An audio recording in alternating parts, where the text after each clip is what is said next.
How do you know that you're doing something and it brings you happiness? Like, what's happening on the inside of you? So I find myself whenever I'm feeling full and I'm feeling like there's a weight off my shoulders, I'm smiling, I'm actually observing what's going on around me.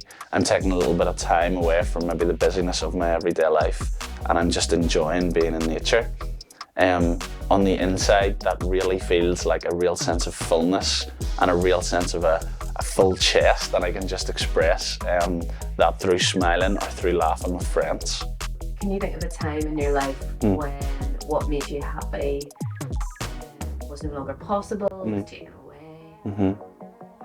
From a young age, and I mean really from the age of 6, 7 years of age, I remember having this dream of being a professional footballer. I just wanted to, it was something that I was absolutely in love with, this thought of playing football as a job. I was obsessed. There's so many videos and footage of me as a child just always having a football in my hands and always wanting to be a goalkeeper. And I was one of the very fortunate ones that actually got to achieve that dream. At the age of 16, I signed a contract with Wolves, and I was fortunate enough to move over there and play for a while. Unfortunately, at the age just before my 18th birthday, I was diagnosed with a heart condition that ultimately led to me retiring from professional football.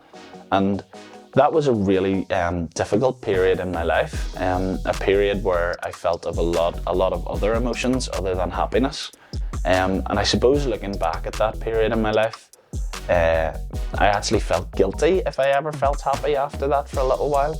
I suppose I felt this level of guilt come over me whenever I had happiness in my life and things that I still enjoyed cropped up, and I felt because I was working through this difficult situation that I actually wouldn't really allow myself to enjoy those moments of happiness.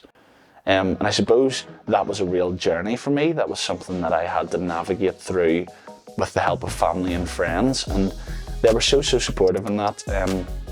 I look back at sort of those crucial couple of years after my diagnosis and how supportive my mum and my dad and my brother and sister were at that time, and my friends. And I remember them trying to introduce me to some new things that they thought I might enjoy. And one of the things that my brother thought might be a good idea was actually to introduce me to the game of golf. He was a member of a golf club at that stage, and I remember him bringing me out, and initially I felt, oh, this is just a way for me to get some form of exercise. But actually, in those moments, I found real joy and happiness in being competitive against him.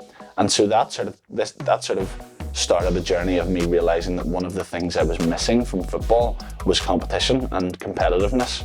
And so I found with this new potential sport that if I actually tried to be as good as I could possibly be, I might find a little bit of the joy and happiness that I missed from competition. And so that happened at the age of 21. Over a sort of 3 or 4 year period, I practiced really hard, and at the age of 21 I turned professional in the game of golf. And ultimately I look back at that, and that was definitely one of the things that I had missed the most, was competition and being able to compete and play at a high standard. And so whenever I'm traveling through those moments now of maybe there's something going on in my life where I feel like it's been difficult, I remind myself of those moments and actually remember that it's okay to have moments of happiness in them too.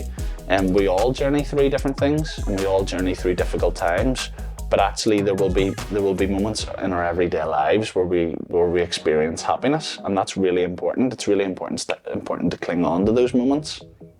And so what would you say to somebody who maybe doesn't know what they enjoy, or maybe can only think of one thing that they enjoy? What would you say to them? I actually think it's a really good thing to be curious with this. So I remember during that time I explored 2 or 3 different avenues. I explored like playing the guitar and actually like singing and doing some stuff that I thought, oh yeah, I actually find a little bit of joy in that. And it still does bring me joy to a certain degree, but actually it's okay to try things and for them not to be something that we enjoy. It's okay for us to try certain things and be like, oh, that's not really for me. Actually, one of the things that I'm really aware of is that we have to be able to explore this. I would never have picked up a set of golf clubs and walked to the golf club myself. I actually needed to surround myself with other people who found interest in that, and ultimately then I found an interest in that as well. So it's okay to do things that initially we might think, oh yeah, that's not really for me, but I think we might actually be surprised where we find some happiness in. Right, thanks, Sam. You're so good.